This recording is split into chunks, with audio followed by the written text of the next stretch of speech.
The flight attendant disrespects a black veteran, treating him with disdain in business class, but her world turns upside down when she discovers his true identity.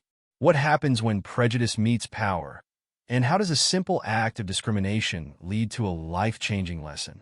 Follow the story of Mr.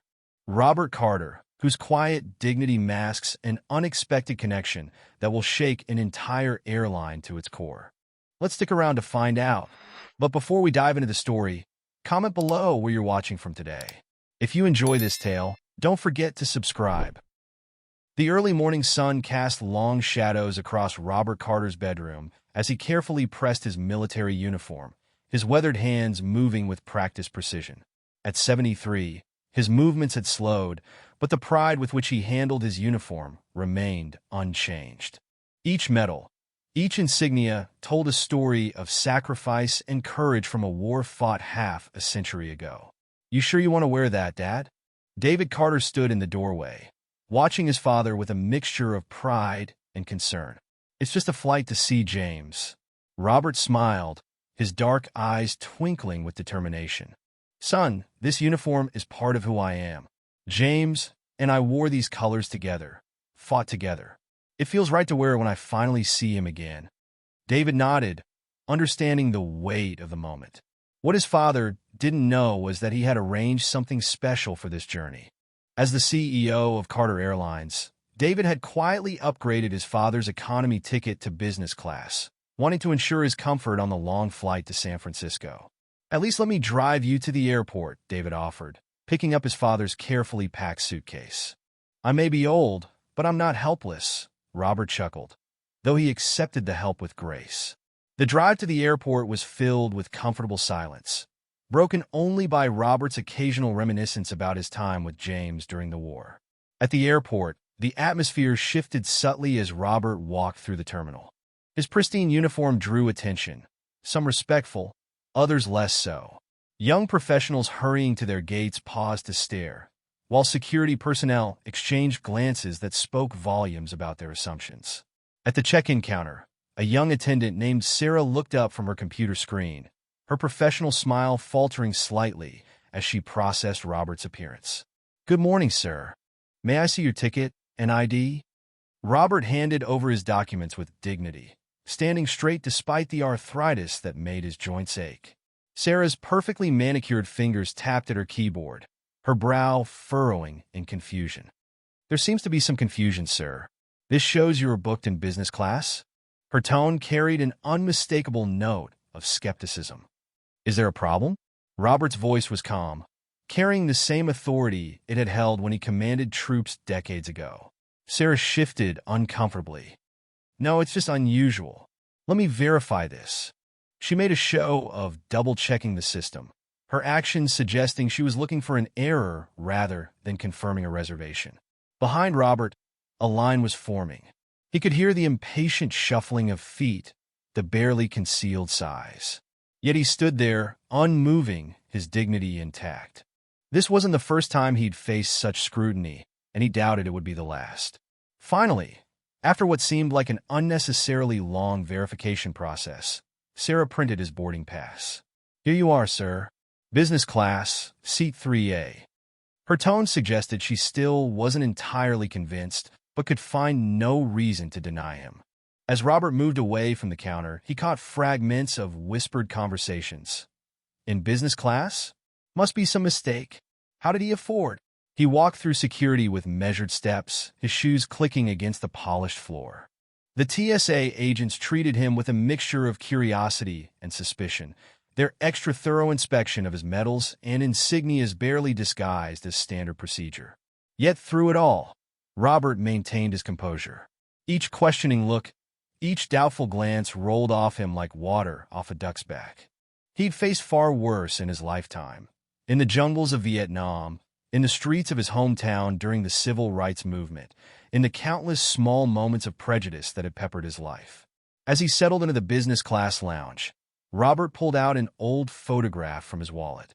It showed two young men in uniform, arms around each other's shoulders, grinning despite the mud and exhaustion evident on their faces. He and James, brothers in arms, separated by time, but never by heart. A voice came over the intercom. Now boarding flight CA 347 to San Francisco. Robert stood, straightening his uniform one last time. The journey to reunite with his old friend was just beginning, and he had no way of knowing that the next few hours would become a testament to both how far society had come and how far it still had to go.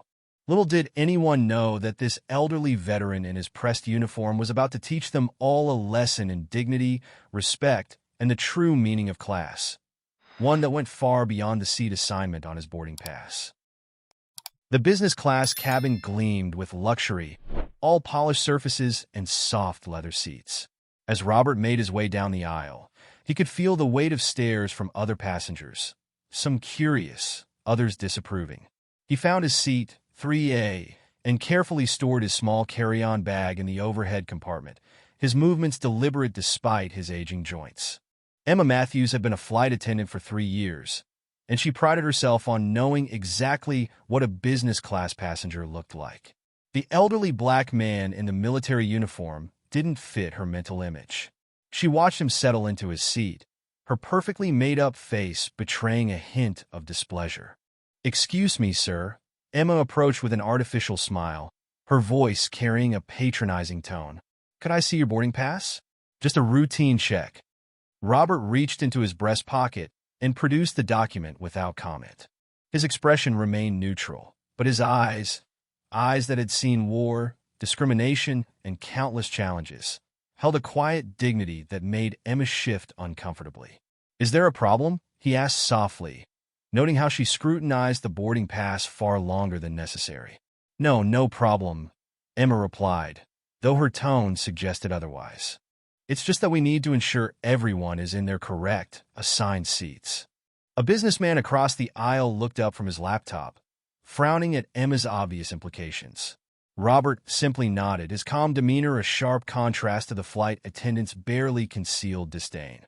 As the flight progressed, Emma's behavior became increasingly obvious.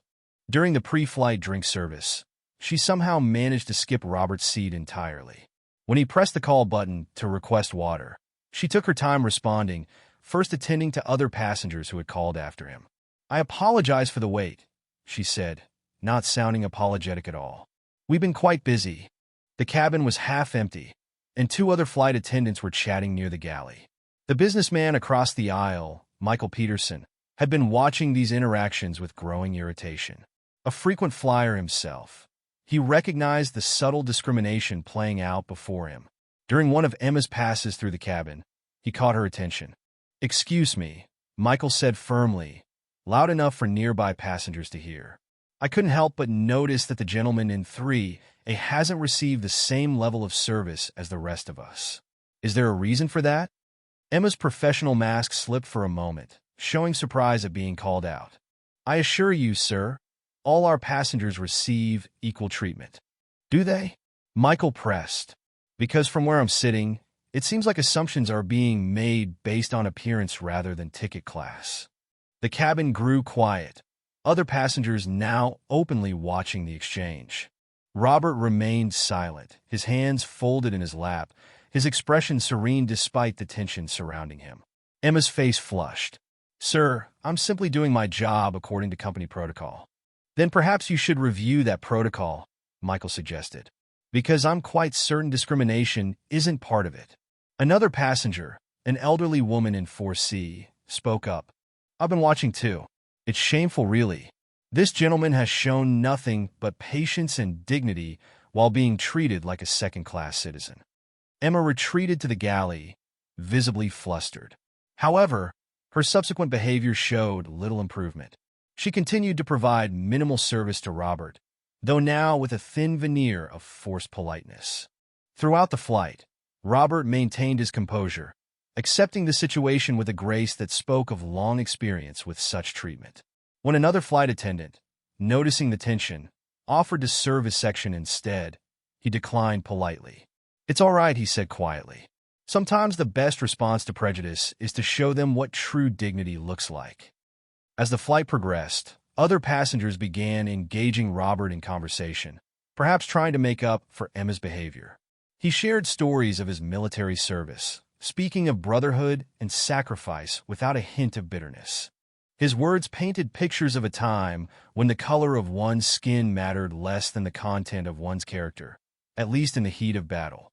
Michael, the businessman who had spoken up earlier, learned that Robert had served 2 tours in Vietnam, earning multiple commendations for bravery under fire.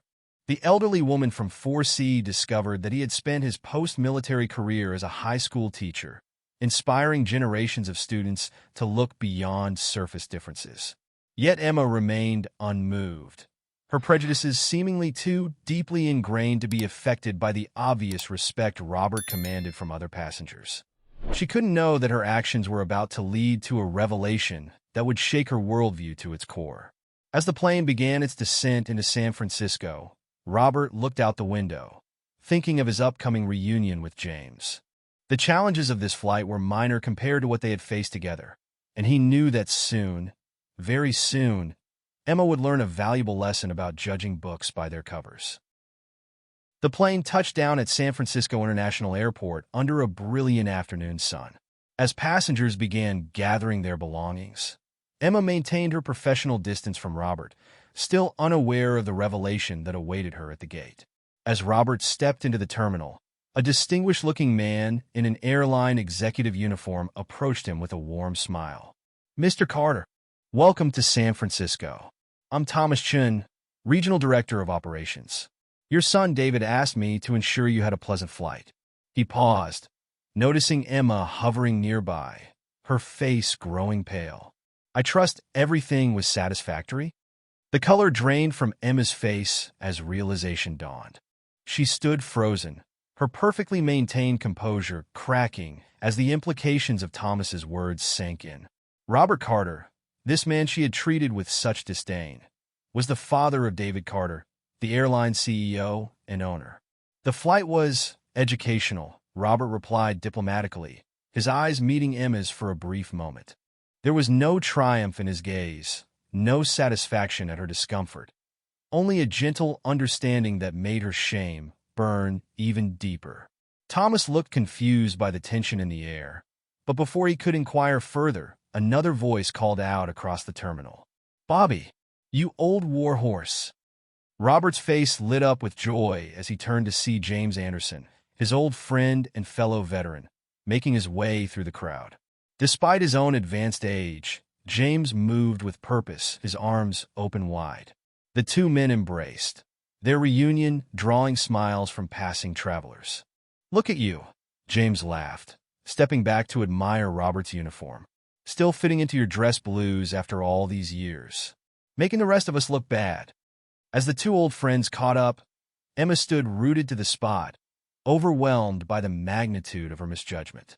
She watched as Robert and James reminisced, their conversation peppered with references to shared experiences, both in war and in their struggles for equality afterward. "Remember that night in Saigon?" James was saying. "When our unit was pinned down, and you carried Johnson 3 miles to safety?" Robert nodded solemnly.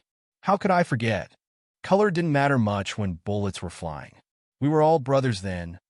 The story caught the attention of nearby passengers who had witnessed Emma's treatment of Robert during the flight.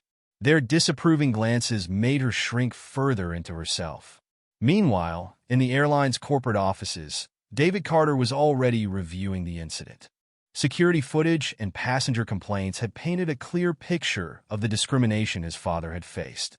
Rather than immediately firing Emma, however, he saw an opportunity for meaningful change.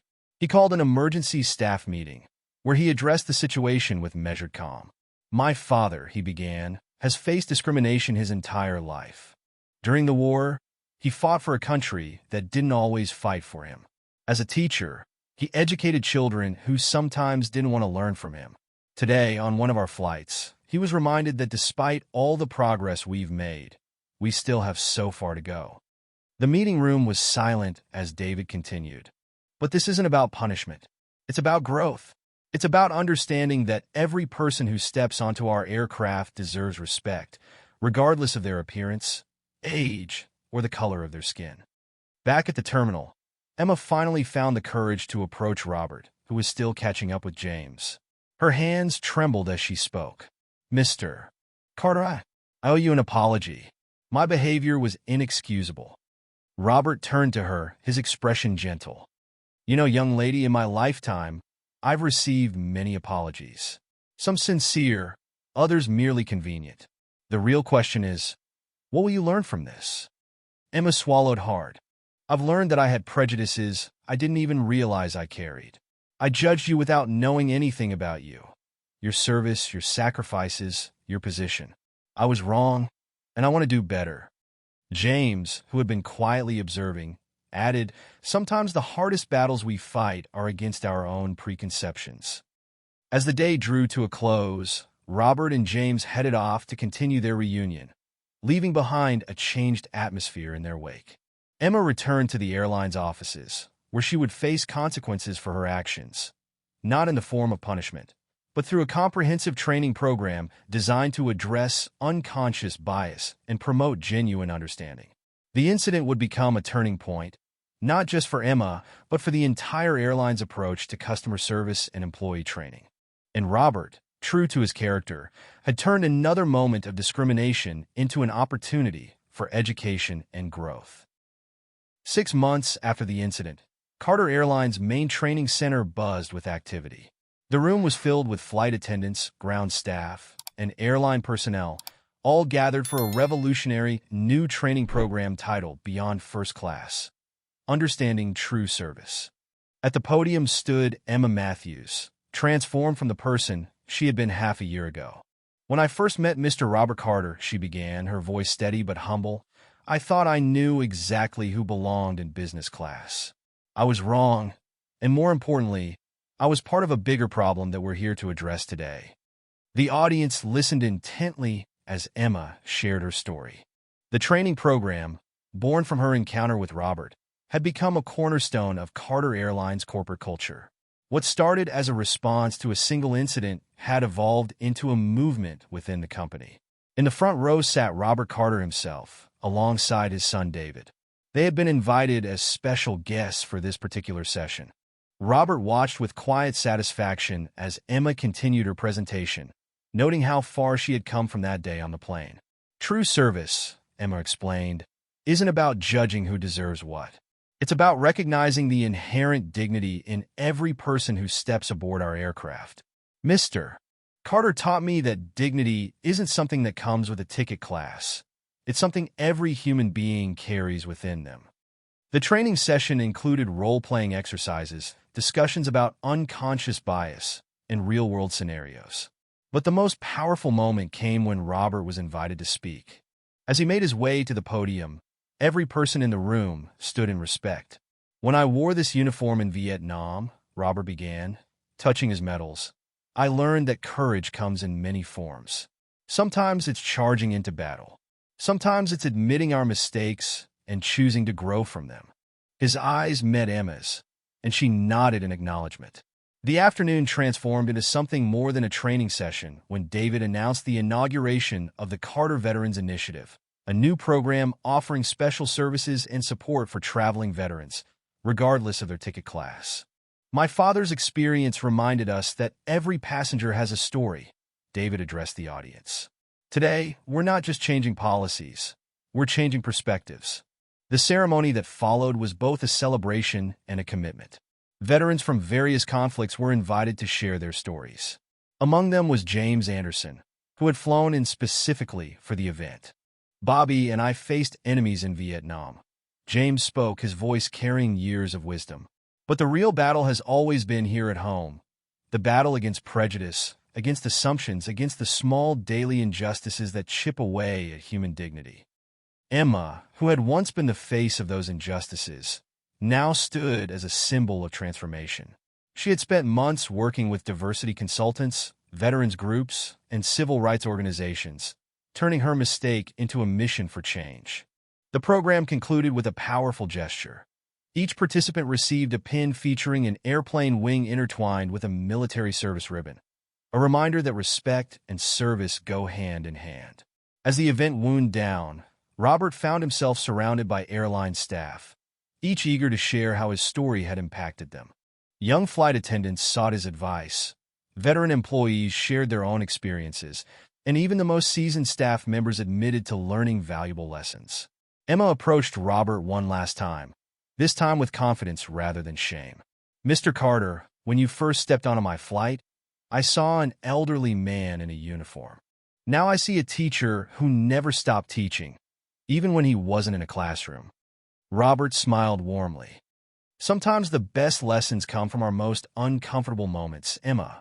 You've proved that change is always possible when we open our hearts to it." As the day drew to a close, David gathered everyone for a final photograph. In the center stood Robert and James, their military uniforms still pristine, flanked by airline staff wearing their new pins. Emma stood nearby, her posture reflecting her newfound understanding of true service.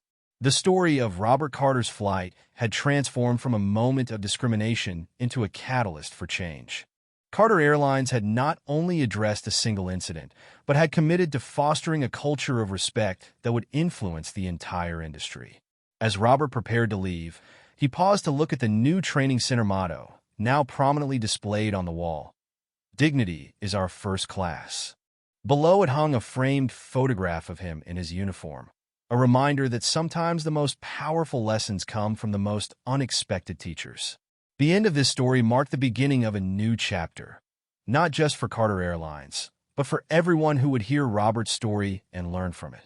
It stood as a testament to the power of dignity, the possibility of change, and the enduring impact of choosing understanding over judgment. Don't forget to like and subscribe to our YouTube channel so we can keep bringing you the best stories.